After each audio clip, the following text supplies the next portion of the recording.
킬체인의 핵심 전력인 전술지대지 유도무기 KT즘의 전력화가 완료됐습니다. KT즘은 천둥을 뜻하는 순우리말 우레라는 별칭을 갖고 있으며 유사시 적의 장사정포 갱도와 유괴호를 최단 시간에 정밀 타격할 수 있습니다. 방위사업청은 향후 차량형 전술지대지 유도무기 2의 체계 개발을 2027년까지 완료할 예정입니다. 2026년도 국방예산이 전년 대비 7.5% 증가한 65조 8,642억 원으로 확정됐습니다. 김은성 국방부 기획조정실장과 전준범 국방부 첨단전력기획관, 이민유 방위사업청 재정담당관으로부터 국방예산 대폭 증액 취지와 내년도 방위력 개선비를 활용한 우리 군의 전력 강화 계획에 대해 들었습니다. 우리 공군이 미국과 캐나다, 일본과 함께 크리스마스 공수작전을 완수했습니다. 공군 5호 공중기동비행단 C-130 수송기와 승무원 30여 명은 태평양의 미크로네시아 지역 10여 개 섬에 의약품과 생필품, 의류 등의 구호물자를 공수하면서 저고도 공중투하 절차를 검증하고 인도적 지원 역량을 높였습니다. 시청자 여러분 그리고 국군장병 여러분 안녕하십니까? KFN 뉴스 시작합니다. 첫 소식입니다. 유사시 수도권을 노리는 적의 장사정포를 경멸할 전술 지대지 유도무기 우레의 전력화가 완료됐습니다.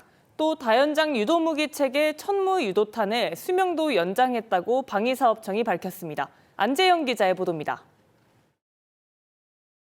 방위사업청이 육군 미사일 전략사령부에서 전술지대지 유도무기 전력화 완료 행사를 열었습니다. 전술지대지 유도무기는 개전 초 우리 수도권을 위협하는 적 장사정포 갱도진지와 유괴호를 최단 시간에 정밀 타격하기 위한 킬체인 핵심 전력 중 하나입니다. 천둥을 뜻하는 순우리말 우레라는 별칭을 가진 이 미사일은 국내 기술로 개발됐습니다. 우레의 전력화 완료에 따라 적 위협에 즉시 대응할 수 있는 킬체인 역량은 한층 강화됐습니다. 이를 기반으로 생존성과 작전 능력이 높아진 차량형 전술지대지 유도무기2는 2027년에 체계 개발이 완료될 예정입니다. 1형의 경우 견인형 고정포드에서 운용되지만 2형의 경우 천무 플랫폼에서 운용한다는 개념입니다. 한편 천무 유도탄의 수명을 연장하기 위한 논의도 이루어졌습니다. 무기의 수명 주기는 10년 단위인데 천무는 2015년에 전력화된 만큼 수명 연장 사업 대상에 포함됩니다. 방사청은 천무 유도탄의 실효성과 부품 교환, 성능 시험 등의 정비를 통해 성능을 보장하고 있습니다. 수명 연장 사업으로 정비가 완료된 최종탄에 대해서도 유도탄의 신뢰도 향상을 위해 발사 시험을 적용하는 방안도 논의됐습니다. 이에 따라 군은 발사 시험 도입을 위한 시행 계획을 구체적으로 수립할 예정입니다. KFN 뉴스 안재입니다.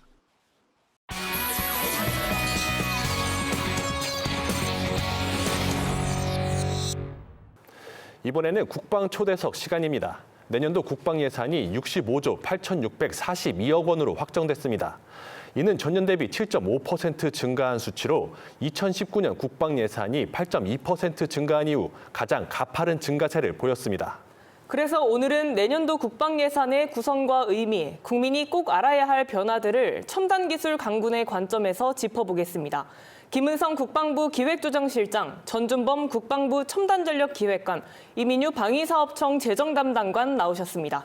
안녕하십니까? 안녕하세요. 안녕하십니까. 네, 최근 몇 년간 국방 예산 증가율이 3에서 4%대에 머물고 있었는데 2026년은 7.5%로 전년 대비 2배 이상 대폭 증가한 것으로 알고 있습니다. 이렇게 증액 편성된 배경에 대해서 말씀 부탁드립니다.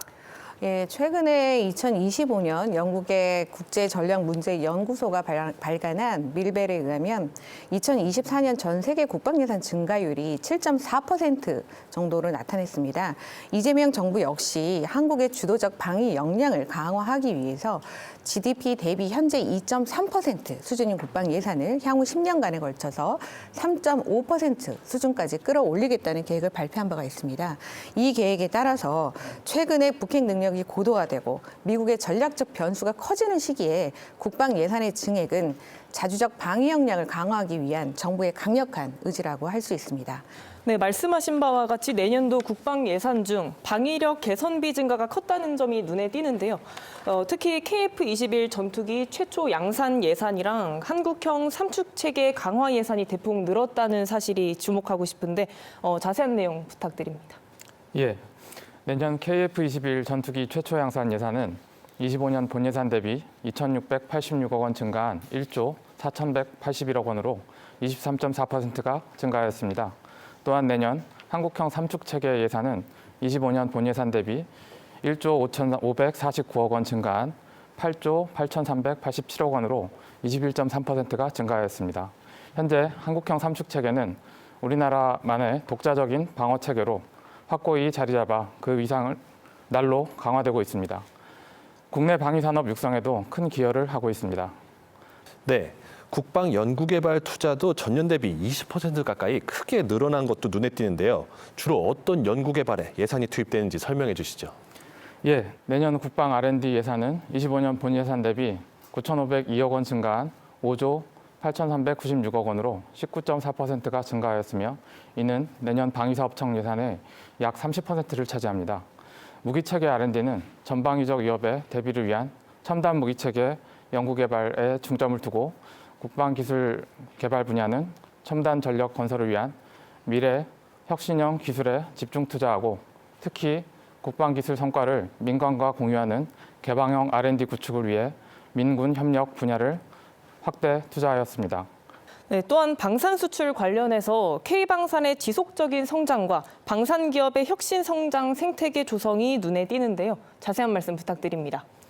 방산 중소기업을 대상으로 컨설팅, 금융, 마케팅, 시설 설비 지원 등 다양한 차원의 지원을 정책을 마련하고 있으며 방산 수출 현안에 대하여 신속하게 대응하기 위해 대통령실을 중심으로 범정부가 함께하는 방산 전략 회의를 정례적으로 개최할 예정입니다.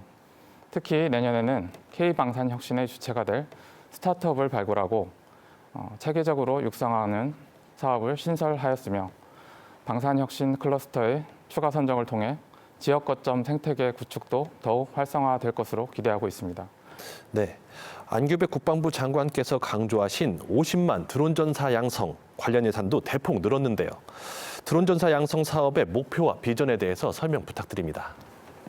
50만 드론 전사 양성 관련 예산을 25년 20억에서 26년 330억 원으로 대폭 확대하였습니다. 목표도 명확합니다. 크게 세 가지로 말씀드릴 수 있는데요. 첫째, 미래 전장의 핵심 전략으로 부상한 드론을 전 장병이 능숙하게 운용할 수 있도록 해 전투력을 강화하는 것입니다. 둘째, 장병 개인이 자율적으로 신기술을 익히고 자격증까지 취득할 수 있도록 지원하는 것입니다. 이를 통해 군 복무기간이 개인 역량도 발전시키는 가치 있는 시간이 되도록 지원하는 것입니다. 셋째, 국산화 상용 드론을 대량 도입함으로써 소부대 작전 대응 능력을 높일 예정입니다. 동시에 국내 드론 산업 생태계 조성에 기여하는 것을 목표로 하고 있습니다. 네, 국방 AI 예산은 얼마나 늘었고 구체적으로 어떤 사업이 추진되는지 말씀 부탁드립니다. 올해 국방 AI 예산은 전년 대비 4배 늘어난 1,244억 원으로 편성되었습니다. 26년은 국방 AI 대전환을 본격 추진하는 첫 해로 국방 분야 AI 도입을 위한 핵심 사업들을 중점적으로 수행할 예정입니다. 먼저 국방 통합 AI 데이터 센터 신규 구축 사업이 22억 원으로 편성되어 있습니다. 국방 통합 AI 데이터 센터는 대규모 데이터 저장 장치와 GPU, AI 개발 인프라, 자체 방호 능력을 갖춘 시설로 국방 AI 모델 개발에 활용될 계획입니다. 26년에는 신축에 필요한 정보화 전력 계획을 수립할 예정입니다. 두 번째로 AI 응용 제품 신속 상용화 지원 사업입니다. AI 기술을 무기체계 등 전력 지원 체계에 적용해보는 실증 사업을 통해 국방 분야의 AI 도입을 보다 신속하게 촉진시킬 것으로 기대합니다. 마지막으로 국방 AX 거점 구축 사업입니다. 26년부터 양재, 판교 등 전국 5개 민간 AI 생태계 주요 지역에 국방 AX 거점을 구축하겠습니다. 국방 AX 거점을 통해 민간 업체가 국방 AI 연구 개발을 추진하도록 데이터와 인프라를 제공할 예정입니다. 네, 2026년도 국방 예산 중 방위력 개선비 분야의 주요 내용을 살펴봤습니다. 지금까지 김은성 국방부 기획조정실장, 전준범 국방부 첨단전력기획관, 이민휴 방위사업청 재정담당관과 함께했습니다. 네, 오늘 말씀 감사합니다. 감사합니다. 위성락 국가안보실장이 한미 정상회담 후속 조치를 논의하기 위해 미국으로 출국했습니다. 핵 추진 잠수함과 우라늄 농축 재처리 문제 등을 놓고 미 측 고위 인사들과 후속 협의를 본격화할 계획입니다. 박준혁 기자의 보도입니다. 16일 오전 인천국제공항을 통해 미국으로 출국한 위성락 국가안보실장은 한미정상회담 이후 주요 안보 현안에 대한 후속 협의를 촉진합니다. 위 실장은 한미 안보실장급 대화를 통해 실무 협의에 추동력을 줄 필요가 있다고 밝혔습니다. 한미 양측 간의 외교안보를 총괄하는 안보보좌관이나 안보실장 차원에서 대화를 함으로써 실무선의 후속 협의를 촉진하는 어떤 추동력을 줄 때가 아닌가 그렇게 생각을 합니다. 이번 방미 기간 동안 위 실장은 미국 측 대응 인사로 마코 루비오 국무부 장관을 포함한 외교, 안보 고위 인사들과 잇따라 협의할 예정입니다. 협의 의제에는 핵 추진 잠수함과 우라늄 농축, 사용 후 핵연료 재처리 등 여러 부처가 연관된 굵직한 현안들이 포함됐습니다. 대통령께서 트럼프 대통령과 피스메이커, 페이스메이커 역할을 논의하셨기 때문에 앞으로 그러한 역할 조정을 어떻게 추진해 나가고 어떤 방안을 공조하는 게 좋을지를 세부 협의해 보겠습니다. 그렇게 해서 북한을 대화 과정에 또 긴장 완화 과정에 견인할 수 있는 방법을 모색해 보고자 합니다. 미국 방문 기간 동안 위 실장은 마코 루비오 국무부 장관 등 미 측 고위 인사들과의 협의를 통해 한미 안보 협력의 구체적 이행 방안과 한반도 정세 전반을 논의할 예정입니다. KFN 뉴스 박준혁입니다. 12.3 불법 비상계엄 진상규명을 위해 출범한 국방특별수사본부가 정보사령부를 직접 수사할 예정이라고 국방부가 밝혔습니다. 국방부 헌법존중 정부혁신 TF도 조사본부 의혹 관련자를 직무정지하는 등 본격적인 조사에 착수했습니다. 김효진 기자입니다. 12.3 불법 계엄에 연루된 군인을 직접 수사하기 위해 15일 출범한 국방특별수사본부. 국방부 검찰단장을 본부장으로 군검사와 수사관, 군사경찰 수사관 등 40명 규모로 구성된 특수부는 출범 하루 만에 수사체제를 빠르게 가동했습니다. 내란 특검에서 이첩되는 사건뿐만 아니라 자체적으로 인지한 사안도 수사하겠다고 밝혔습니다. 오직 국가와 국민을 지키는 데만 전념하는 국민의 군대로 거듭나기 위해 수사 범위에 제한을 두지 않겠다는 겁니다. 특히 기밀성이 높아 보다 면밀한 확인 조사가 필요하다고 판단되는 정보사령부에 대해서도 직접 수사에 착수할 계획입니다. 언론에 보도됐던 약물을 활용한 자백 유도 계획, 이런 것과 같이 의문점은 많지만 아직 실체가 확인되지 않은 부분이 많다고 판단해서 이런 사안들을 최우선적으로 살펴볼 예정입니다. 국방부 헌법존중 정부혁신 TF도 분주하게 움직이기 시작했습니다.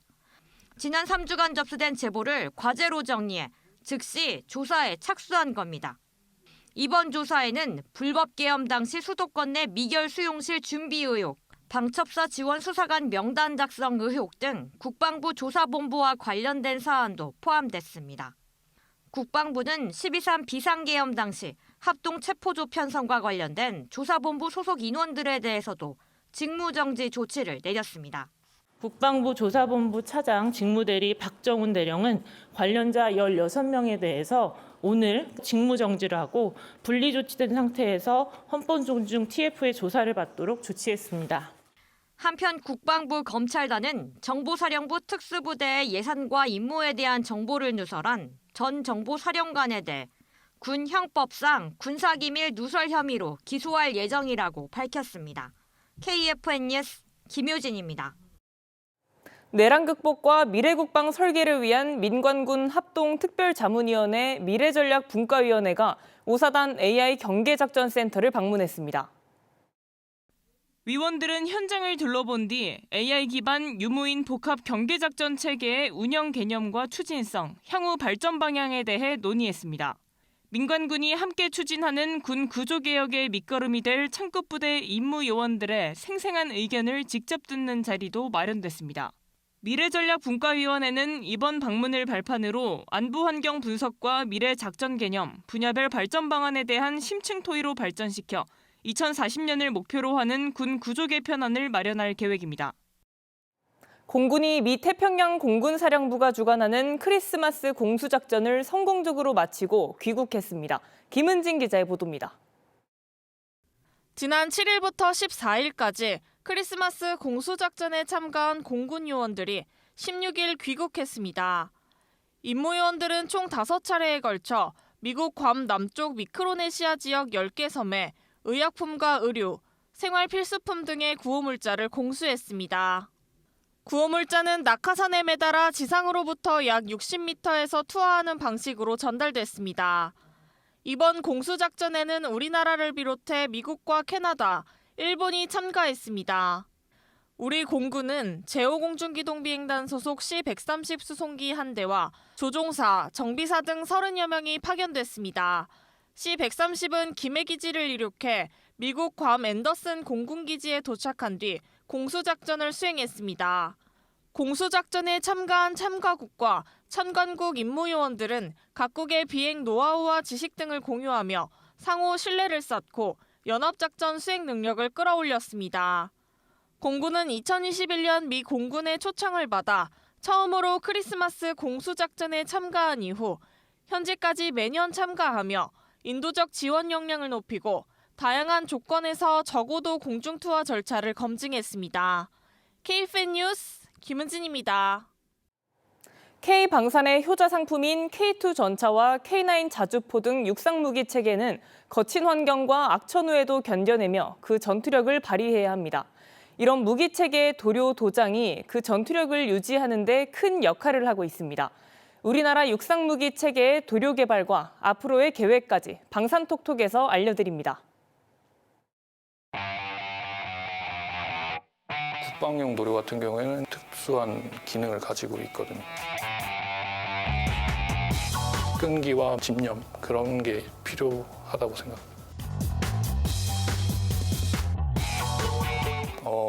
도료는 이제 수지, 안료, 용제, 첨가제 등으로 이렇게 구성되어 있는 거고요. 그러니까 수지의 주 목적은 접착하는 용도로 보시면 되고, 거기에 이제 색깔이나 방청성을 관여하는 거는 이제 안료가 담당을 하게 되는 거고요. 이제 거기서 이제 조금 모자라는 물성이 있다 보면 이제 첨가제 같은 걸로 이제 잡아주는 걸로 보시면 되고, 용제 같은 거는 이제 작업성을 위해서 점도나 이런 걸 조정하고, 그리고 용제나 수지들이 좀 잘 섞일 수 있도록 하는 그런 걸로 구성되어 있는 게 이제 도료라고 보시면 될 것 같습니다.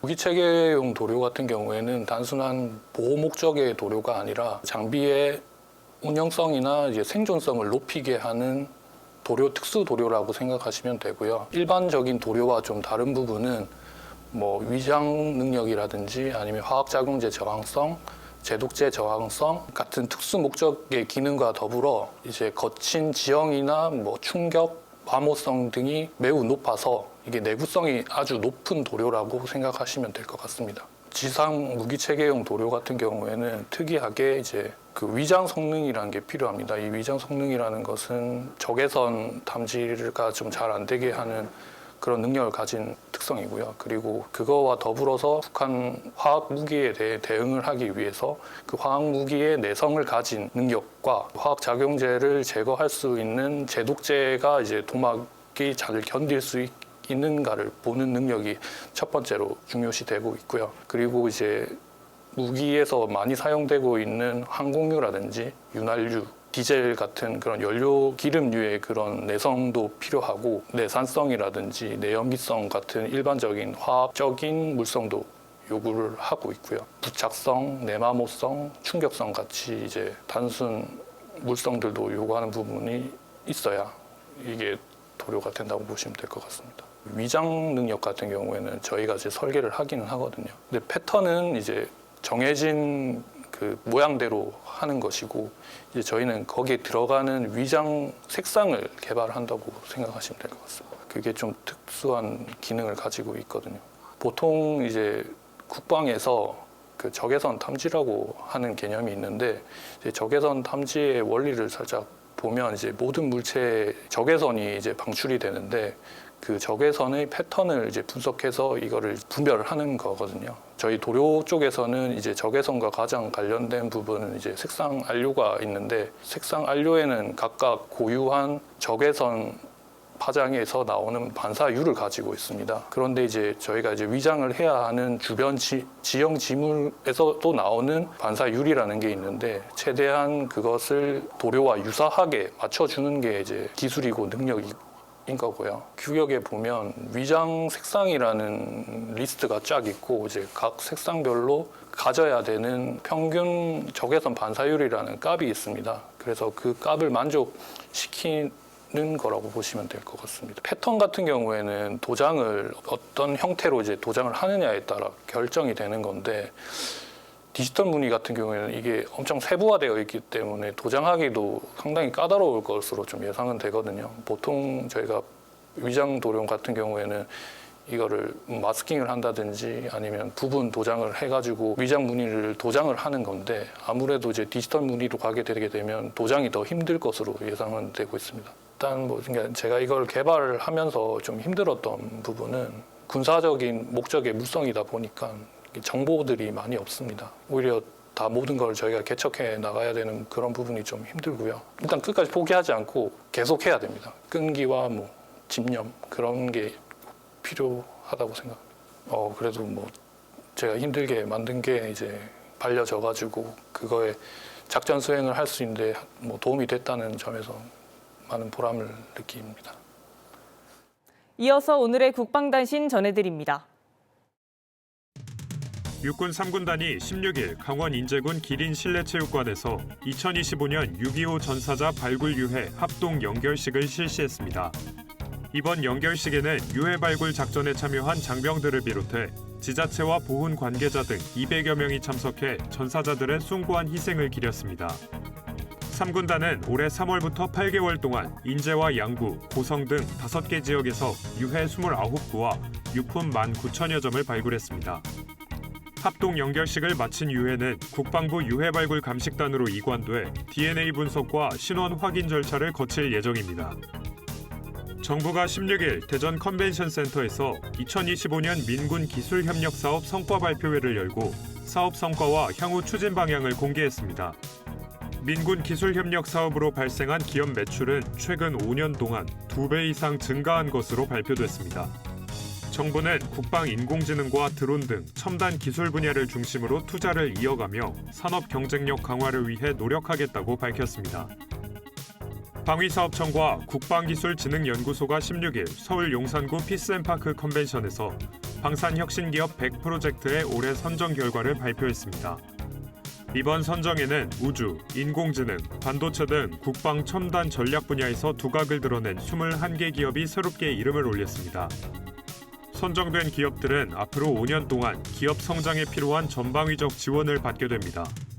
방사청은 민간 기술의 국방 분야 적용을 확대해 방산 산업의 경쟁력을 높이겠다고 강조했습니다.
아빠도 출근가?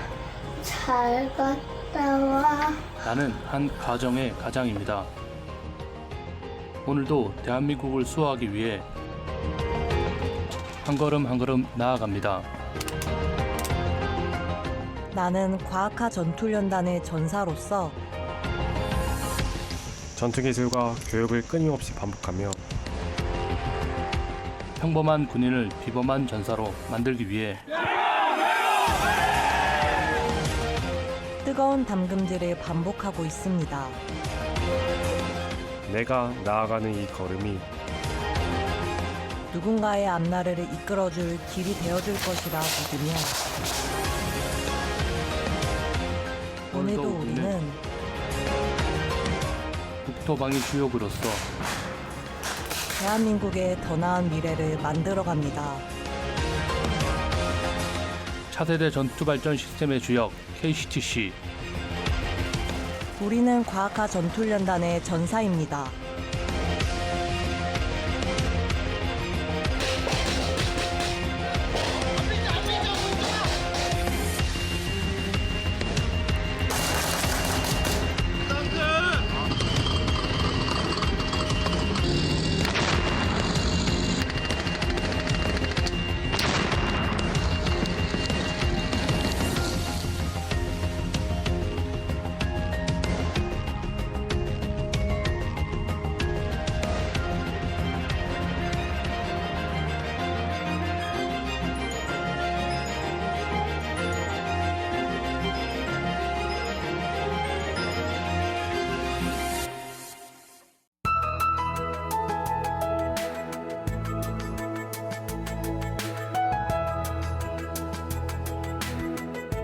기상정보입니다.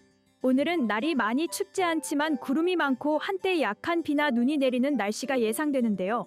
자세한 날씨 알아보겠습니다. 내일 예보입니다. 내일은 오전에 구름이 많고 약한 소나기가 예상되며 10시부터는 대체로 맑은 날씨가 회복되겠습니다. 동해안으로는 흐리고 비나 눈이 예상됩니다. 내일 아침 최저기온은 서울 2도, 사천은 영하 3도로 예상되며 한낮 최고기온은 서울 7도, 사천은 12도가 예상됩니다. 주간 기상 전망입니다.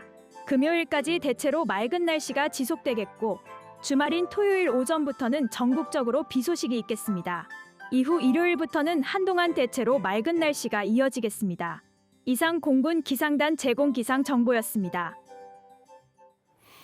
이것으로 KFN 뉴스를 마칩니다. 시청해주신 여러분 고맙습니다.